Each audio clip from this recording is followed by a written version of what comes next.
दोस्तों आज हमारे पास में सीजन का पहला पंखा आ गया है वाइंड होने के लिए और इसको हम वाइंडिंग करने जा रहे हैं अपने निशाम इलेक्ट्रिक की सीलिंग फैन वाइंडिंग मशीन के ऊपर में, जिसका मॉडल नंबर दोस्तों है NS649। अब आप कहेंगे पंखा वाइंडिंग करने जा रहे हो तो मॉडल नंबर क्यों बता रहे हो मशीन का, इससे हमारा क्या फ़ायदा होने वाला है।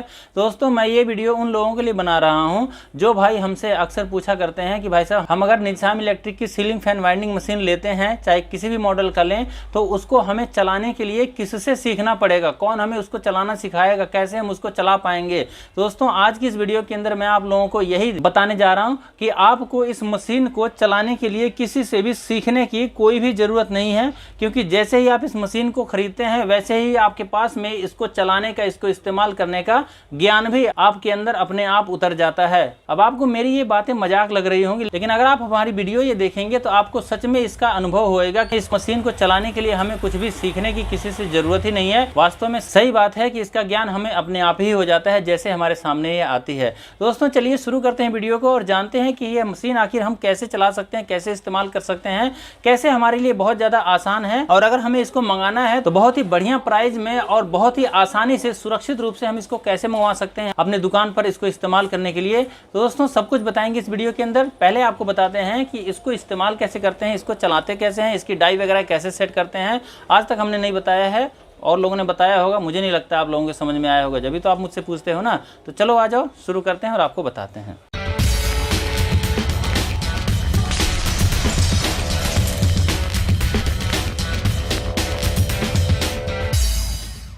दोस्तों ये स्टैंपिंग है 14 mm की और इसके अंदर हमने स्लॉट पेपर वगैरह सब कुछ डाल लिए हैं और मशीन के अंदर हमने देख सकते हैं ये तार जो हम पिरोते हैं इसके अंदर, यानी जैसे सिलाई मशीन के अंदर डालना होता है जहाँ से निकाल करके, तो वहाँ हमने निकाल लिया है। सबसे पहले दोस्तों हम देख सकते हैं यहाँ पे हमने एक बाल्टी के अंदर अपने तार की रीलों को रख रखा है, जो कि हमारा क्योंकि स्पेस यहाँ पे कम है तो इसलिए हमने यहाँ पे इस तरह से तार को बाल्टी के अंदर रख लिया। उसके बाद इसके अंदर से निकाला, यहाँ पे निकाला और उसके बाद में यहाँ पाइप से निकाल करके हमने इधर से इस तारों को निकाल करके इनके अंदर से हमने निकाल लिया। इसके अंदर दोस्तों डबल रॉड की हमारी ये मशीन है, इसलिए हम इस मशीन के अंदर चाहे इधर से तार निकाल लें, चाहे इधर से निकाल लें, कहीं से भी निकाल लें, कोई भी दिक्कत नहीं है। और ये दोनों रॉड इसलिए लगाई गई हैं ताकि आपकी मशीन स्मूथ चल सके, बहुत बढ़िया तरीके से, इसके अंदर कोई भी वाइब्रेशन वगैरह ना हो, कोई आपकी मशीन बहुत ज़्यादा हिले नहीं। इसलिए दोस्तों बैलेंस बनाने के लिए ये सब कुछ लगाया गया है और बहुत ही बढ़िया स्मूथ तरीके से ये मशीन दोस्तों चलती है।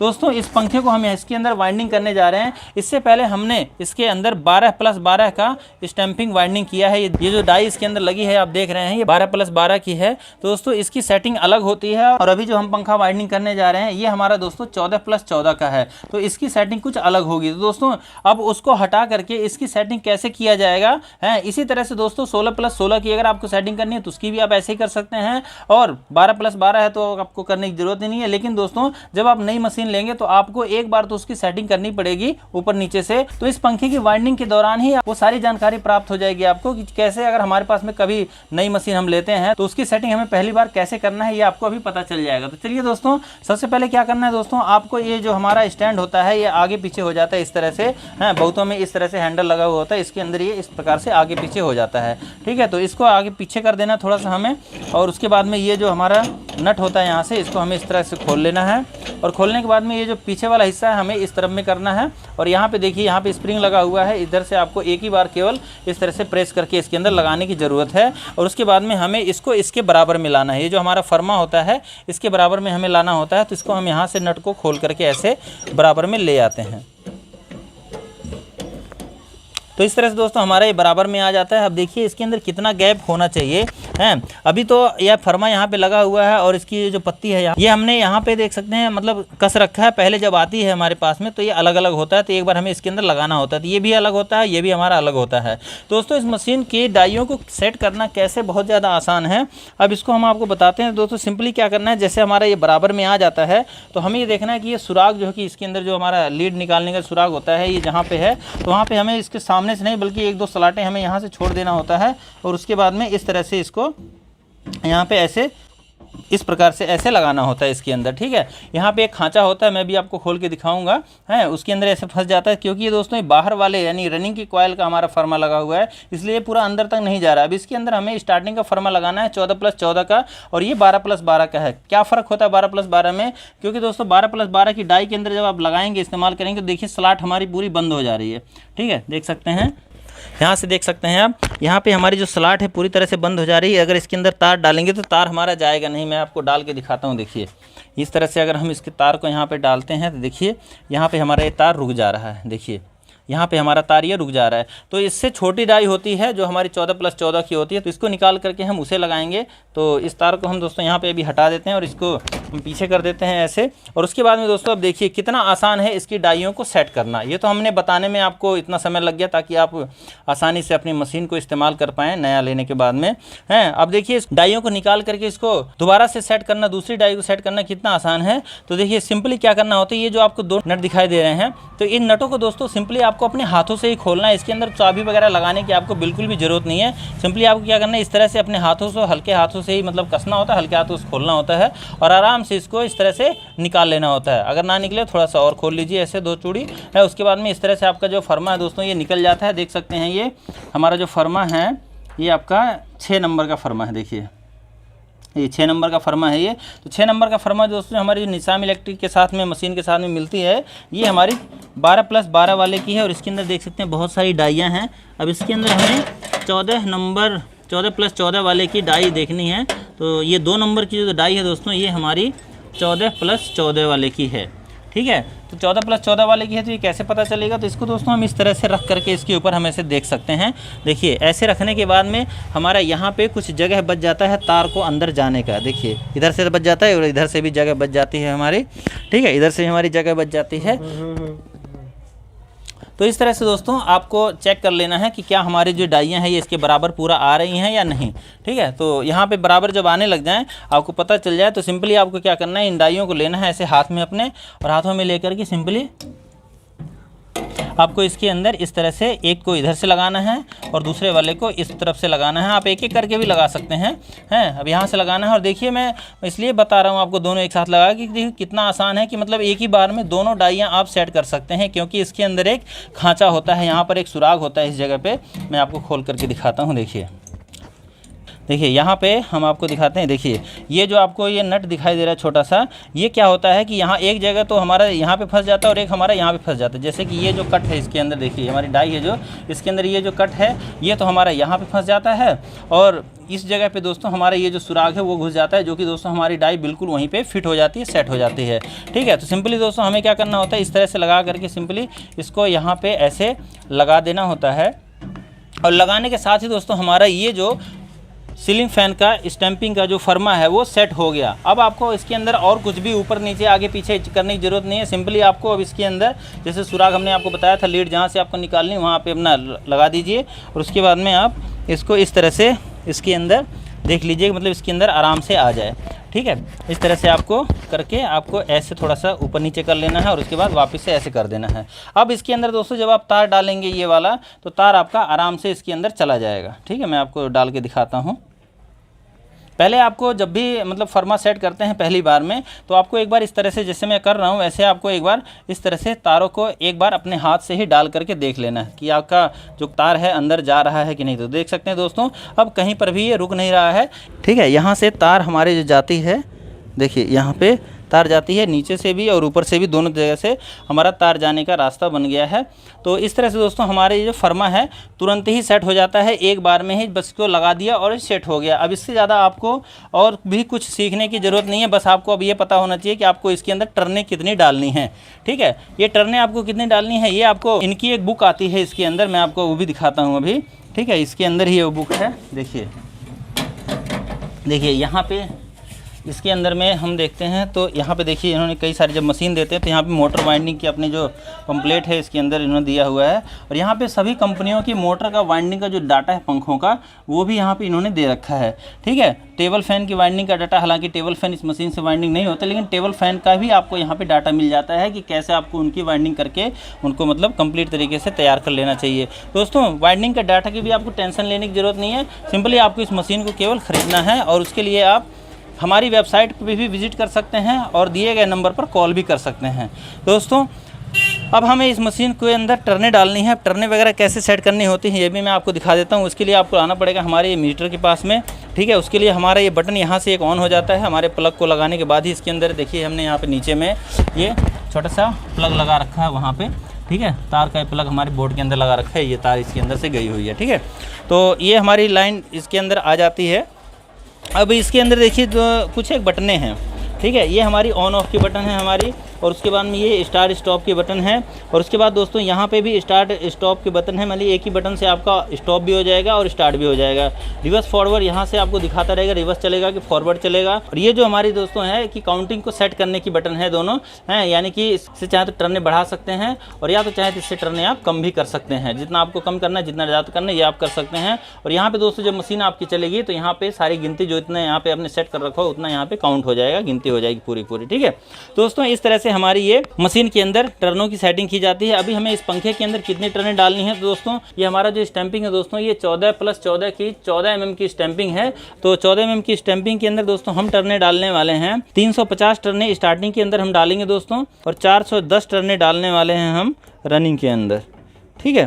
तो दोस्तों यहाँ पे हमारा जो फर्मा है पूरी तरह से जब सेट हो गया है तो इस मशीन को हम ऑन कर लेते हैं, चला लेते हैं। उसके लिए हमें केवल इस बटन को दबाना होगा और ऐसे ही हमारी मशीन चल जाएगी। अब देखिए एक चीज़ और भी है, कभी आपको लगता है कि भाई मुझे इसको केवल एक ही तरफ चलाना है, बार बार एक ही तरफ इसको घूमना चाहिए, तो ये भी आप सेट कर सकते हैं। उसके लिए आपको ऑटो मेन की जो बटन दी गई है यहाँ पे, इसको सिंपली आपको एक बार ऐसे प्रेस करना है, ऐसे जैसे आपके रिवर्स पे आ गया है और यहाँ पे लाइट आपकी ब्लिंक नहीं कर रही है, आप देख सकते हैं यहाँ पे हैं। तो ब्लिंक जब नहीं कर रही तो इसका मतलब ये रिवर्स ही चलता रहेगा, हर बार जैसे आप इसको बटन दबाएं जैसे रिवर्स ही चलता रहेगा। लेकिन अगर आप इसको इस तरह से एक बार प्रेस कर देंगे हैं तो फॉरवर्ड चला जाएगा, तो फॉरवर्ड में भी एक ही तरफ चलता रहेगा, जब तक ये ब्लिंक नहीं करेगा तब तक एक ही तरफ चलता रहेगा। लेकिन जैसे ही आप इसको इस तरह से दबा देंगे और ये लाइट इसकी ब्लिंक करने लग जाएगी, तो ब्लिंक कर रहेगी तो समझ लीजिए कि आपकी मशीन रिवर्स फॉरवर्ड दोनों ही चलती रहेगी, एक बार रिवर्स चलेगी एक बार फॉरवर्ड चलेगी। तो चलिए दोस्तों इसको आप ऑन करते हैं और अपने पंखे की वाइंडिंग करते हैं। इसके अंदर टर्नें डालते हैं 350 टर्नें हैं 36 नंबर तार से 14 + 14 की स्टैंपिंग के अंदर 14 mm में, ठीक है। अब दोस्तों हमारी पंखे की वाइंडिंग होने लग गई है और कितने स्मूथ तरीके से देखिए, कोई भी इसके अंदर बहुत ज़्यादा आवाज़ नहीं, जैसे और मशीनें धर धर करती हैं, इसके अंदर ऐसी कोई भी आवाज़ नहीं है, ठीक है। बहुत बढ़िया तरीके से हमारी जो कि कॉइल दिखते हैं पहली वाली डल गई है। दोस्तों जब भी आपकी मशीन ऐसे रुकती है और ये मतलब अभी हमारी पहले रिवर्स में चल रही थी, तो दोस्तों यहाँ पे हमें क्या करना होता है, जैसे हमारा ये तार एक यहाँ पे आया हुआ है, देखिए इस तरफ ये निकला हुआ है, तो हमारा जो ये दूसरा वाला तार होता है, दूसरा सिरा होगा, तो हमारा क्या होगा दोस्तों कि जैसे हमारी मशीन जब ऐसे चल रही थी इस तरफ से, इस तरह से जब चलती है, ठीक है, तो हमारा जैसे एक तार इधर निकला है और मशीन हमारी ऐसे चल रही थी, तो दूसरा सिरा जो निकलेगा ये वाला हमारा ये इस तरफ पीछे तरफ निकलेगा। तो इसको हमें क्या करना होता है, सिंपली ऐसे कर लेना होता है, यानी कि इधर से आप देखेंगे तो जैसे ये नीचे से है तो उधर वाला भी तार आपको नीचे ही मिलेगा। देखिए यहाँ पे आपका हमारा ये जो तार है ये नीचे की तरफ है, तो नीचे ही वो रहना चाहिए। अब उसके बाद में दोस्तों हम क्या करते हैं, इसको पीछे ऐसे खींच लेते हैं और खींचने के बाद में सिंपली इसकी स्लाटों को हम ऐसे बदल लेते हैं, ठीक है। और उसके बाद में दोस्तों हम इसकी मशीन को दोबारा से एक बार ऐसे हाथ से घुमा लेते हैं, क्योंकि अभी हमारी फॉरवर्ड चलने वाली पहले रिवर्स चल रही थी। तो दोस्तों उसके बाद में आप पंखे की वाइंडिंग में मतलब पेपर ऊपर डालते समय नहीं चाहते कि आपके तार वगैरह टूटे, तो यहाँ पे ऊपर में आपको अपना हाथ एक रख लेना है, ऐसे उंगलियाँ, ठीक है। यहाँ पे नज़दीक से दिखाओ हैं, यहाँ पे हमारे को जो कि जैसे तार निकली रहती हैं, तो जैसे हम यहाँ मशीन चलाते हैं तो तार खींच जाता है और सट जाता है यहाँ पे जा करके, तो आपको यहाँ पे ऐसे थोड़ा सा दबा लेना है अपने इन दाहिने हाथों से, और उसके बाद में आपको मशीन को नीचे से ऐसे बटन को दबाना होता है चलाने के लिए, ठीक है। इस तरह से आपको दबाना होता है ताकि आपकी जो मशीन है दोस्तों ये तार खींच करके इसके अंदर में ना आए। और अपने हाथों को यहाँ से बचा के रखिएगा, नहीं तो आपको चोट लग सकती है, क्योंकि ये घूमता है 1440 RPM के साथ में, ठीक है। और दोस्तों इसमें हम आपको एक चीज़ और दिखाते हैं कि जैसे और कोई मशीन आप लेते हैं तो वो जब मशीन चल रही होती है, जितने आप टर्नें सेट कर देते हैं तो उसके बाद में भी 10-15 टर्नें ऊपर निकल जाती हैं। लेकिन इस मशीन की एक खासियत है कि जितनी टर्नें आप सेट करेंगे उतने पर ही जा करके आपकी मशीन रुकती है, पूरे टर्नें आपके मशीन के अंदर में मिल जाते हैं। कोई भी टर्नें मतलब बहुत ज़्यादा एक्स्ट्रा इधर उधर फालतू नहीं होते हैं, क्योंकि इसके अंदर मैग्नेट ब्रेक लगा हुआ है, जिसकी वजह से दोस्तों हमारी टर्नें वहीं पर रुक जाती हैं जहाँ पर हमारी मशीन तुरंत बंद होती है। दोस्तों इस तरह से हमारी जो कि दूसरी कॉइल भी डल गई है। अब दूसरी कॉइल डलने के बाद में दोस्तों हमारा ये जो तार का सिरा है अब ये किधर निकलेगा। दोस्तों जब भी आप अपना मतलब पंखे की जो वाइंडिंग कर रहे हैं तो जब ये सिरा निकलेगा तो हमेशा ही आपका ये नीचे की तरफ ही होना चाहिए। जैसे कि आप पहले आपने देखा कि जैसे हमने जब इसको रिवर्स में चल रहा था तो यहाँ से हमारा निकला था यहाँ से, और रिवर्स में जब हमने इसको चलाया तो हमारा जो कि नीचे के हिस्से में पीछे की तरफ में गया वो, ठीक है। ऐसे ही जब हमने इधर इसको जब फॉरवर्ड में चलाया है इस तरह से जब हमने इसको फॉरवर्ड में चलाया, ऐसे मशीन हमारी चल रही थी इस तरह से, तो हमारा जो तार अगर ऊपर करते हैं तो हमारा ये ऊपर में आ जाएगा, यहाँ पे इस तरफ में आ जाएगा, ऊपर आ जाएगा है ये तार हमारा जो निकलेगा। लेकिन हमें इसको दोस्तों हमेशा नीचे ही निकालना है इस तरह से, तो हमारा जो कि एक बार उधर निकलेगा और एक बार हमारा इधर के तरफ में आएगा इसका तार का सिरा। दोस्तों इस तरह से हमारे ये तार का सिरा आ जाता है और यहाँ पर हम इसको भी इस प्रकार से पीछे कर लेते हैं और यहाँ पर दोस्तों हम इसको इस तरह से दोबारा से हम इसको यहाँ पे सेट कर लेते हैं। अब वही बात है कि जैसे आप इसको जब चलाने लग जाते हैं तो कोई तार यहाँ से खींच करके इसके ऊपर में मतलब खींच करके मतलब टाइट ना हो जाए यहाँ पे, तो इसलिए दोस्तों आपको यहाँ पे अपने हाथों को रख लेना है और उसके बाद में आपको यहाँ पे मशीन को ऑन कर देना है और इसको फिर रिवर्स चलने देना है। एक बार रिवर्स चलेगा, एक बार फॉरवर्ड चलेगा। अब दोस्तों इसके अंदर एक बात और है जो मुझे आपको बतानी है कि जैसे दोस्तों जब हम इस मशीन को लेते हैं, क्योंकि हमारा ये जो अभी आपने देखा कि जब हमने इसकी स्टैंपिंग को लगाया तो मैंने सब कुछ तो सेट किया, पर इसको हमने ये जो हमारा फर्मा है कहाँ पे लग रहा है, कितना लग रहा है मोटाई के हिसाब से, क्योंकि सभी स्टैंपिंग के जो साइज़ होता है दोस्तों वो अलग अलग होता है। अब दोस्तों आप कहेंगे कि भाई इसके जो साइज़ है स्टैंपिंग का इसके हिसाब से तो आपने पहले इसको सेट कर रखा, तो इसको अगर हमें सेट आगे पीछे करना है, अगर मोटा स्टैंपिंग आ जाए तो इसके अंदर तो जाएगा नहीं। दोस्तों बिल्कुल सही सवाल आपके दिमाग में आया है। तो ऐसे में दोस्तों आप इसको यहाँ से ये स्क्रू दिया गया है जो कि दोस्तों एलकी से खुलता है ये है, और इसकी एलकी भी आपको यही मशीन के साथ में ही मिलती है। दोस्तों यहाँ पे देख सकते हैं ये एलकी आपको साथ में मिल जाती है। तो इसको आपको अगर मान लीजिए आपकी स्टैंपिंग मोटी आ जाती है तो यहाँ पे आप इसको इस तरह से लूज करके थोड़ा सा इस तरह से ऐसे लूज करके अब इसको आगे पीछे करके ऐसे आप देख सकते हैं यहाँ पे गैप बढ़ गया इधर हैं, तो यहाँ पे इस तरह से आगे पीछे करके आप अपनी मतलब स्टैंपिंग की मतलब मोटाई के हिसाब से इसको सेट कर सकते हैं। बाकी दोस्तों इसको कितना सेट करना चाहिए, कितना सटा के रखना चाहिए, दोस्तों मैं आपको बता दूं जितना आप इसको सटा करके रख करके वाइंडिंग कर सकते हैं उतना आपको इसको अंदर मतलब सटा करके रखना है। बाकी मैं आपको अगर अपनी तरफ से राय दूँ तो आप कम से कम 1 mm इधर से और 1 mm इस तरफ से मतलब गैप रखिए, तभी आप अपने पंखे की वाइंडिंग कीजिए। और ऐसे अगर आप अपने पंखे की वाइंडिंग करेंगे तो निश्चित है कि आपके पंखे में पेपर वगैरह डालने में कोई भी दिक्कत परेशानी नहीं आपको आएगी। पर हम आपको एक जानकारी और देना चाहेंगे कि जैसे कि जब हम अपने मशीन के अंदर डाई वगैरह सेट करते हैं तो हमें इस मशीन के अंदर ये जो ऊपर से जो पत्तियां लगी हुई हैं, एक यहाँ पे लगी है और एक नीचे में लगी हुई है, तो इसको भी हमें कुछ सेट करना पड़ता है। और कहाँ तक सेट करना पड़ता है, जैसे हम इस तार को जैसे हम इसके अंदर ऐसे डाल रहे हैं इस तरह से जब हम इसके अंदर डाल रहे हैं आप देख सकते हैं हमारी तार जो यहाँ पर जा रही है तो इसके साथ में लग करके जाती है। अगर हम इसको ज़्यादा ऊपर तक उठा देंगे तो भी हमारी तार मतलब ऊपर के ये जो स्लाट है यहाँ पे जो ये जो स्लाट है यहाँ पे ये फंसने लग जाएगी, ठीक है। लेकिन दोस्तों अगर हम इसको इसके बराबर में रखेंगे, यानी जितनी स्लाट के अंदर हमारे गैप है उतना ही गैप हमारे इसके फर्मे के साथ में ऊपर से भी और नीचे से भी हमें रखना होता है। तो उसके लिए दोस्तों हमारे पास में देख सकते हैं यहाँ पे स्प्रिंग टाइप में ये नट दिया गया है, तो इसको हम यहाँ से थोड़ा सा ऐसे नीचे की तरफ में कर लेते हैं, ठीक है। इस तरह से कस देते हैं तो नीचे की तरफ में आ जाता है। हालांकि ये सेट ही था इसीलिए मैंने आपको पहले नहीं बताया है, बाकी नीचे वाला थोड़ा सा नीचे जा रहा है तो इसलिए मुझे दिखाई दिया, तो मैंने कहा क्यों ना आपको बता दिया जाए। दोस्तों यहाँ पे हम इसको भी थोड़ा सा ऊपर कर लेते हैं इधर से, और पीछे साइड से भी हम इसको थोड़ा सा इस तरह से ऊपर कर लेते हैं, और फिर उसके बाद में हम अपने पंखे की वाइंडिंग करते हैं तो और भी स्मूथ तरीके से जो पहले वाइंडिंग होती थी उससे और भी स्मूथ तरीके से अब इसकी वाइंडिंग होएगी। तो दोस्तों देख सकते हैं हमारे पंखे की वाइंडिंग बहुत अच्छे तरीके से हो रही है और मशीन के अंदर कोई भी वाइब्रेशन, कोई भी आवाज़ इसमें नहीं है। अब दोस्तों बहुत लोगों को मतलब मार्केट में जा कर के मशीन ख़रीदते हैं तो सस्ता ढूंढते हैं, उसमें टाइम उनका बहुत ज़्यादा लगता है उसको चलाने के लिए उनको सीखना पड़ता है कि भाई उसको मैं कैसे चलाऊं, कौन मुझे सिखाएगा, कैसे इसकी डाई की सेटिंग होगी, मास्टर डाई वाली कैसे सेटिंग होगी, ये कैसे होगी, वो कैसे होगी। लेकिन इस मशीन की दोस्तों ये खासियत है कि इसके अंदर आपको किसी से कुछ भी सीखने की ज़रूरत नहीं है। सिंपली आप इसको ख़रीदिए और जैसे इसके अंदर मतलब एक बुक के अंदर लिखा हुआ है बाकायदा कि आप वो इसके अंदर मतलब कैसे कैसे आप डाइयों को सेट कर सकते हैं, मतलब रखते ही आपकी डाई सेट हो जाती है। सबसे मुश्किल काम यही है कि डाई सेट करना। अब डाई सेट अपने आप हो जा रही है तो इसके अंदर आपको और भी कुछ सीखने की ज़रूरत नहीं है। बाकी टर्ने वगैरह हैं वो भी आपको बुक में मिल जाती है, और तार वगैरह यानी कि जो अपनी तरफ से हमारे तरफ से हो सका है वो हमने आपको बता ही दिया है। अब आपको परेशानी नहीं होनी चाहिए इस मशीन को चलाने में, इसको इस्तेमाल करने में।